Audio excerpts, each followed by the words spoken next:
Sensation, le MAG.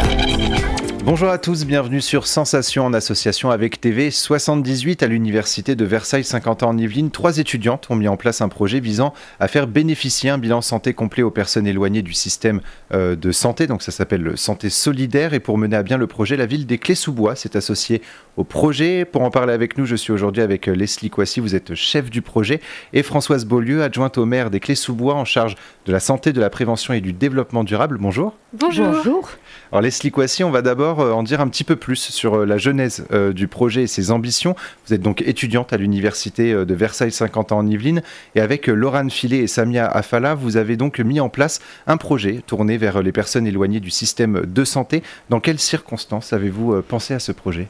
Alors, on a décidé, dans le cadre de notre master management des organisations, nous devons réaliser un projet, car on a un module sur 2 années sur la conduite de projet.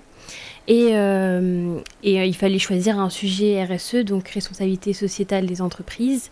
Et pour nous, en fait, ça a été une évidence de choisir un sujet autour de la santé, et de faire bénéficier à des personnes éloignées du système de santé et en situation de précarité,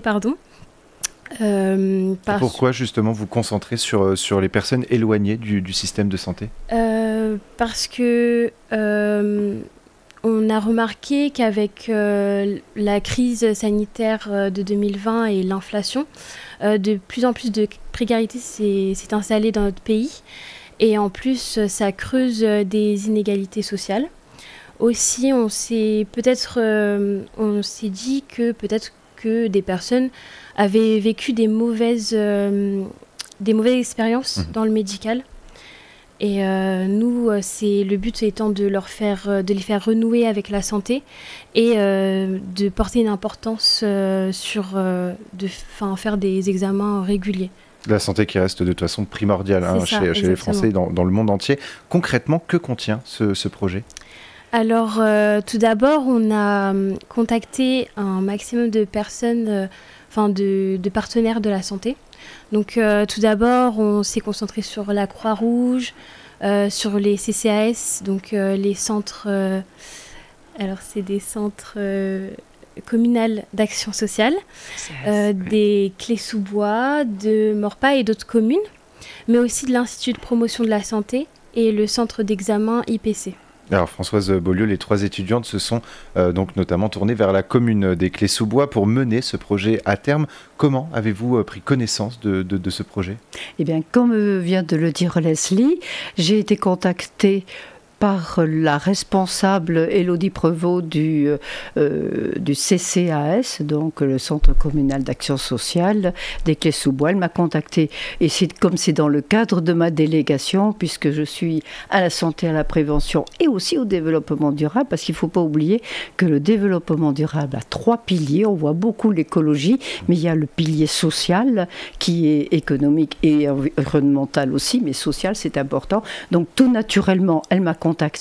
Et puis c'est vrai que la ville des Clés-sous-Bois est en démarche actuellement pour essayer d'organiser et de pallier à des insuffisances en matière d'offres de soins, comme on le sait, avec un désert médical mais aussi paramédical.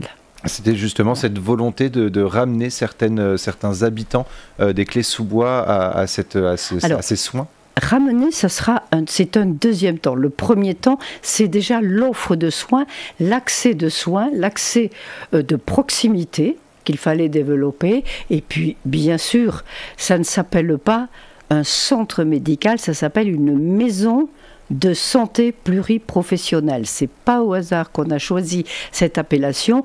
Qui dit maison de santé dit plus largement, ça dépasse le cadre médical, la maladie pure.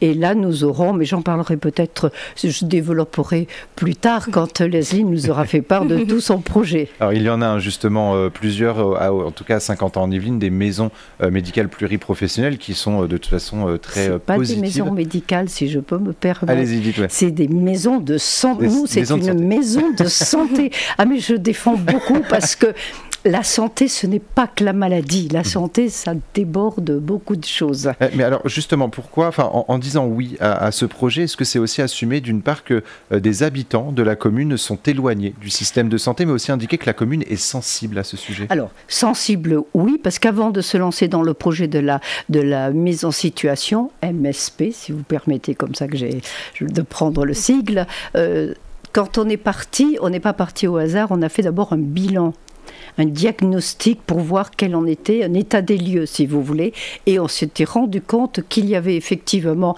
certaines problématiques, pas que l'éloignement, mais il y avait des problématiques spécifiques à la ville, et ça nous a servi, ça nous a orientés, et c'est, vous voyez, la différence. Au départ, on était parti vers le désert médical, mais c'était largement plus important qu'uniquement ce désert médical. Philippe Guiguen, le maire d'Éclès-sous-Bois, a notamment indiqué être sensible à la thématique de la santé pour tous, en rappelant l'arrivée sur le territoire d'une maison de santé pluriprofessionnelle. C'est bien ça? Oui. En tant qu'élu à la santé, donc vous estimez que ce genre de projets tournés vers la solidarité doivent être pérennisés sur un territoire comme Saint-Quentin-en-Yvelines?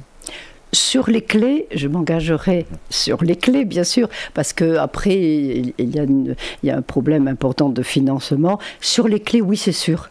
Je pense que cette maison qui va s'ouvrir en fin d'année va pouvoir au départ pallier à certains et élargir vers des personnes très éloignées. En précarité de santé, moi je dis. On va revenir justement sur le projet. Donc nous, quand on a reçu le communiqué de presse, on parlait de 12 habitants d'Éclès-sous-Bois qui pourraient en bénéficier. Alors, quels sont les résultats? Combien d'habitants d'Éclès-sous-Bois ont pu bénéficier de ce projet? Et surtout, pour quelles finalités? Quels ont été les bilans de santé et quels ont été les résultats qui ont été faits par ce projet? Donc, l'Institut de promotion de la santé nous a accueillis à Trappes.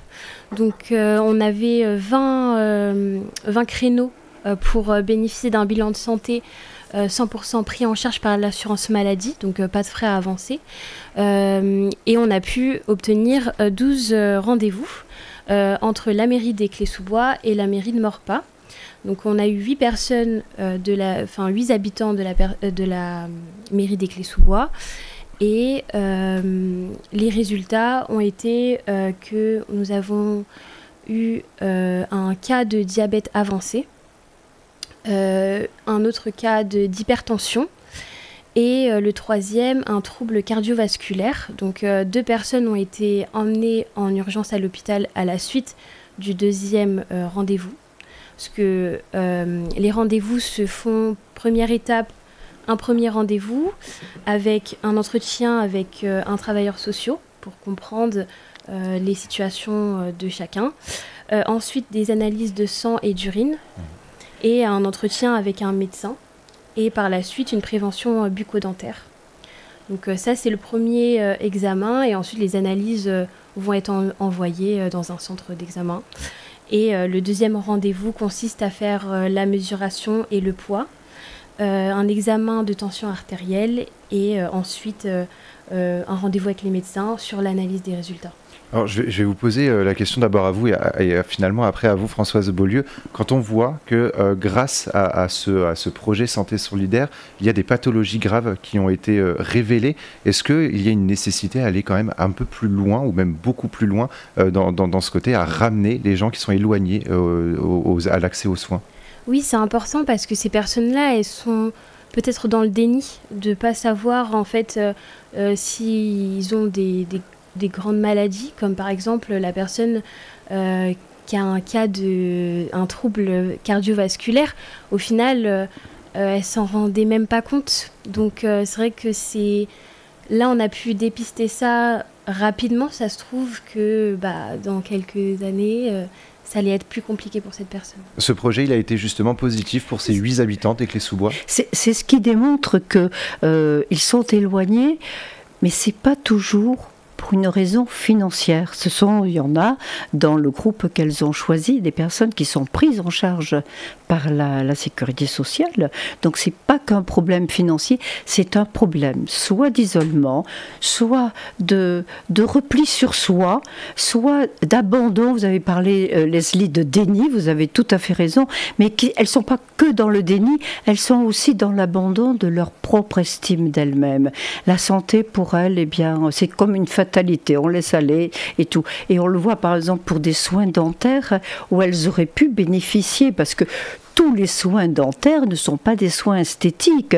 Il y a des soins qui sont remboursés à 100% par la Sécurité sociale. C'est un projet justement à applaudir. Donc merci Leslie Kouassi, Laurent Filet et Samia Afala d'avoir mis ce projet en place sur Saint-Quentin-en-Yvelines et plus spécifiquement au Clé-sous-Bois. C'est une réussite.